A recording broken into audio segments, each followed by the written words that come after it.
രാവിലെ പുറത്ത് പോയിട്ട് ഒരു കറക്കമൊക്കെ കഴിഞ്ഞ് കഴിയുമ്പം വന്ന് കയറി കിടന്ന് ഉറങ്ങുന്ന ഉറക്കം കേട്ടോ. അപ്പം തലേദിവസം മഴ പെയ്ത് കഴിഞ്ഞ് കഴിഞ്ഞാൽ പിന്നെ പിറ്റേ ദിവസം അവിടെ അവൻ പോയിട്ട് വന്നു കഴിഞ്ഞ് കഴിയുമ്പം നല്ല ചെളിയായിരിക്കും കേട്ടോ. അപ്പോൾ ഒരു 2 ട്രിപ്പ് തൂത്ത് തുടയ്ക്കണം കേട്ടോ. ആദ്യത്തെ ചെളി മുഴുവൻ അത്തെ പിടിക്കും, അത് കഴിഞ്ഞ് വേറെ ഓർമ്മയിട്ട് രണ്ടാമത് തുടയ്ക്കണേ. നീ അല്ലേ ഈ വെള്ളട്ടയിൽ ഇവിടെ മഞ്ഞട്ടയിലാക്കുന്നേ? പിന്നാരെ എന്നെ നോക്കുന്ന അവൻ അന്തസ്സായിട്ട് തുടയ്ക്കാൻ നേരം ഒന്നും കുഴപ്പമില്ല കേട്ടോ. മണ്ട കയറി കിടന്നോളൂ കേട്ടോ. മമ്മി തുടച്ചോ എന്ന് പറഞ്ഞുകൊണ്ട് ഇവൻ ഈ വെള്ളത്തിലൊക്കെ ചവിട്ടിയിട്ട് വരുമ്പോഴുണ്ടല്ലോ, പരിക്കകത്തോട്ട് വരുമ്പോൾ ഇവൻ്റെ കാലയിലെ പാടാ കൂടുതലും വരണത്. കാരണം ഇത് കണ്ടോ, ഇവൻ്റെ കൈക്ക് നല്ല പത്തിക്ക് ഇതുണ്ടോ, നല്ല വലിപ്പമാണ്. അവളുടേന്ന് പറഞ്ഞ് ഇതിൻ്റെ പാതി പോലും ഇല്ല, ഒരു കൈ, കുഞ്ഞു കൈയാണ്. ഇതുണ്ടോ, എൻ്റെ ജീവമേ, ഓ ഞെക്കി പിന്നെ കളയാൻ പോവാ. ഇതുണ്ടോ കാല്, കാല് കൈയുടെ അപേക്ഷിച്ച് കാല് ഇച്ചിരി ചെറുതാട്ടോ. കൈയുടെ വലിപ്പമുള്ളൂ കാല്. അപ്പോൾ ഇവന് ഈ ചങ്കിൻ്റെ ഇവിടെ വിരിവുണ്ട്. അപ്പോൾ ഇങ്ങനെ മഴയൊക്കെ ഉള്ളപ്പോൾ ഉണ്ടല്ലോ, പുറത്തോട്ട് പോകുമ്പം ഇവൻ്റെ ഇവിടെ ഇങ്ങനെ ഈ നനഞ്ഞ ഈ പള്ളയിലൊക്കെ ഇങ്ങനെ കൊണ്ട് ഇവിടെ മുഴുവൻ നനയും കേട്ടോ. നനഞ്ഞ് ഇച്ചിരി മണ്ണുമൊക്കെയാണ് വരുന്നത്. അപ്പോൾ മഴക്കാലമായി കഴിഞ്ഞ് സ്ഥിരമായിട്ട് ഒരു ടർക്കി അവിടെ ബുള്ളറ്റിൻ്റെ പുറത്തിട്ടേക്കും. വരുമ്പോൾ അവിടെ വന്ന് തുടച്ച് പെറുക്കി കയറുമ്പോൾ അവന് സ്ഥിരമായിട്ട് അറിയാം കേട്ടോ. കണ്ട കൊച്ച് ഭയങ്കര അറിവാളിയാ അല്ലേടാ കൂട്ടെ, അല്ലേ കുഞ്ഞു പാവാണ്.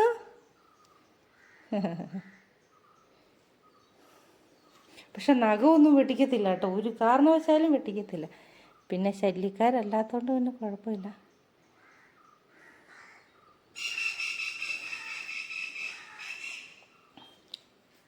ഇവരുടെ ബലം മുഴുവൻ ഫ്രണ്ടിലാട്ടോ ഇരിക്കണേ. കയ്യിൽ ഇവർക്കതാ നല്ല ബലമുള്ള ആൾക്കാർ, ശക്തിമാന്മാരാന്ന് പറയാം അല്ലേ. ഞാൻ സൂപ്പർ ശക്തിമാനാ.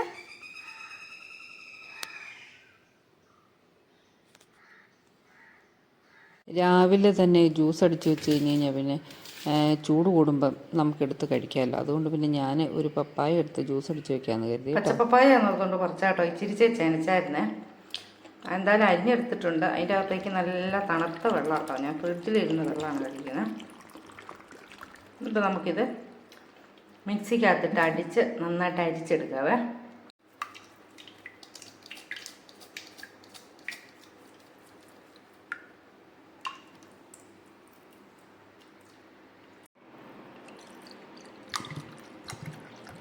നമ്മുടെ പപ്പായ അരിച്ചെടുത്ത് ഞാൻ ഫ്രിഡ്ജിലോട്ട് വെക്കാനായിട്ട് എടുത്താണ്. അപ്പോൾ ഇനി നമുക്ക് ഇതിൻ്റെ അകത്തേക്ക് ഇത്തിരി നാരങ്ങ പിഴിയാവേ.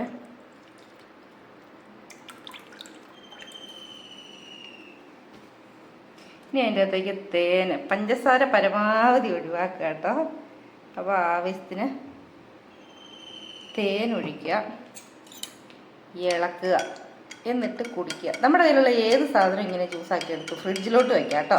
പക്ഷെ ഉപയോഗിക്കുമ്പം മാത്രം നാരങ്ങയോ തേനോ അല്ലെ പഞ്ചസാരയോ ഒക്കെ ആവശ്യക്കാർ ഉപയോഗിക്കുക. അതല്ലാതെ ചുമ്മാ ആണേലും കുടിക്കുക. ഞാൻ ഒരു നേരം ഇങ്ങനെ തേനും ഇത് കൂട്ട് നാരങ്ങയൊക്കെ ഒഴിച്ചു കൊള്ളും. അല്ലാത്തപ്പം ഞാൻ ഈ വെള്ളം ഇങ്ങനെ കുടിച്ചുകൊണ്ടിരിക്കും കേട്ടോ. അതിപ്പം മത്തങ്ങയാണേലും അതെ, ബീറ്റ്റൂട്ട്, ക്യാരറ്റ്, കുമ്പളങ്ങ, അങ്ങനെ എന്ത് സാധനവും കൈ കിട്ടിക്കഴിഞ്ഞാൽ ഒരുവിധപ്പെട്ടതെല്ലാം ഞാനിങ്ങനെ വെള്ളം ഒഴിച്ചടിച്ചിട്ട് ഞാൻ ജ്യൂസാക്കി എടുക്കും കേട്ടോ. അപ്പോൾ ഭക്ഷണം കുറവല്ലേ നമ്മൾക്കിപ്പം. എന്നാന്ന് വെച്ച് കഴിഞ്ഞാൽ ഭയങ്കര ചൂടല്ലേ, വെള്ളമല്ലേ കുടിക്കുന്നത്. അന്നേരം ഇത് ഏറ്റവും നല്ലതാണ് കേട്ടോ ഇങ്ങനെ കുടിക്കുന്നത്.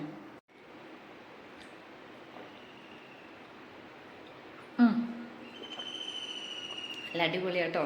നല്ല തണുത്ത വെള്ളമല്ലേ ഒഴിച്ചത്. അപ്പം ഇങ്ങനെയൊക്കെ ട്രൈ ചെയ്യുക കേട്ടോ. അത്യാവശ്യം പകലത്തെ പരിപാടിയൊക്കെ കഴിഞ്ഞ് കഴിഞ്ഞപ്പം ഒരു ഉച്ച കഴിഞ്ഞ് കഴിഞ്ഞപ്പോഴത്തേനും നല്ല ഇടിയും മഴ കേട്ടോ. മിന്നലില്ലായിരുന്നു ഇപ്രാവശ്യം കേട്ടോ. ഞാൻ എന്നിട്ട് നേരത്തെ വാഷ്റൂമിൽ കുളിക്കാനായിട്ട് കയറി കഴിഞ്ഞപ്പം അനക്കമൊന്നും ഇല്ലാതെ വന്നപ്പം ഞാൻ നോക്കിയപ്പം അലമാരിയുടെ ഉള്ളിൽ മാന്തി പിടിച്ച് കയറി തുണിയെല്ലാം പുറത്തോട്ടിട്ട് അവിടെ പാത്തിരിപ്പെട്ടു കേട്ടോ. ഞാൻ എന്നിട്ട് അപ്പോൾ അവന് നമ്മുടെ ഒരു പ്രസൻസ് അവനെ ഫീൽ ചെയ്യണം, അതിന് വേണ്ടിയാട്ടോ ഞാനവിടെ തൊട്ടടുത്ത് വാഷ്റൂമിലുള്ളതുകൊണ്ട് അവനങ്ങനെ കയറിയിരുന്ന കേട്ടോ. അത് കഴിഞ്ഞ് പിന്നെ രാത്രിക്ക് ഞാൻ പിന്നെ അവൻ്റെ കൂടെ ഇരിക്കുകയാണ് ചെയ്ത്, എഡിറ്റ് ചെയ്യാനൊക്കെ ആയിട്ട് ഞാൻ അവൻ്റെ അടുത്ത് ഇരിക്കുക കേട്ടോ ചെയ്ത് കുറച്ചേറെ തരം. അപ്പോൾ അവന് ഒന്ന് ടെൻഷനൊക്കെ ഒന്ന് ഒഴിവാക്കിക്കോളൂല്ലോ എന്ന് ഓർത്തുകൊണ്ട് അവനെ തൂത്ത് തിരുമ്മിക്കൊണ്ട് കിട്ടും ഞാൻ അവിടെ ഇരുന്നത്. അപ്പോൾ അവൾ പിന്നെ മണ്ടേ കയറി ഇരുന്നോളും. ആ ഒരു വലിയ ഒരു ബഹളം കഴിഞ്ഞ് കഴിയുമ്പം പിന്നെ അവളെ പ്രത്യേകിച്ച് എന്തായാലും നമ്മൾ നോക്കണ്ട. രാത്രി സന്ധ്യ കഴിഞ്ഞ് കഴിഞ്ഞാൽ പിന്നെ അവളിങ്ങനെ ഇറങ്ങി വന്നോളൂ കേട്ടോ ഉറക്കം വരുമ്പോഴത്തേനും. ഞാൻ പിന്നെ അവൻ്റെ അടുത്ത് കുറച്ച് നേരമൊക്കെ ലാപ്ടോപ്പെ പണിതിട്ട് ഞാൻ പിന്നെ അവൻ്റെ അടുത്തോട്ട് ഫുള്ളായിട്ട് എൻ്റെ ശ്രദ്ധ കേന്ദ്രീകരിക്കുകയാണ് ചെയ്തത്. കാരണം അവന് വല്ലാണ്ട് അവൻ്റെ ബോഡിയൊക്കെ തളരുന്ന പോലെ ആയിപ്പോവും. ഇങ്ങനൊരു ഒരു മൂഡ് ഔട്ട് വന്നു കഴിഞ്ഞ് കഴിയുമ്പോൾ കേട്ടോ അവനെ കൊണ്ട് വയ്യാണ്ടാകുന്ന പോലെ ഒരു നമുക്ക് തന്നെ ഫീൽ ചെയ്യും കേട്ടോ.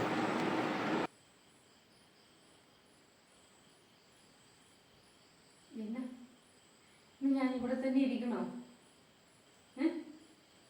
ആ ഇന്നത്തെ മഴയ്ക്ക് പേടിച്ചത്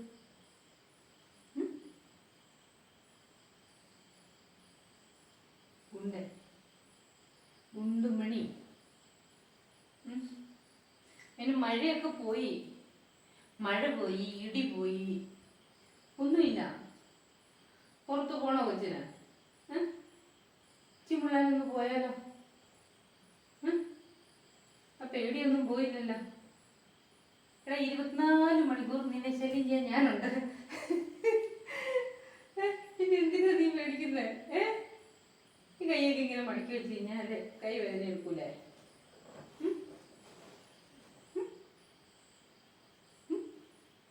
ഇത് അമ്പാടി കുഞ്ഞാ? ഇത് അമ്പാടി പൊന്ന ആണോ? അല്ലേ? ഞങ്ങളിങ്ങനെ സംസാരിക്കാൻ തുടങ്ങിക്കഴിഞ്ഞ് കഴിഞ്ഞാൽ ലോകത്തിലുള്ള എല്ലാ കാര്യങ്ങളും സംസാരിക്കും കേട്ടോ, ഒരു കഥയില്ലാതെ. മനസ്സിലായോ?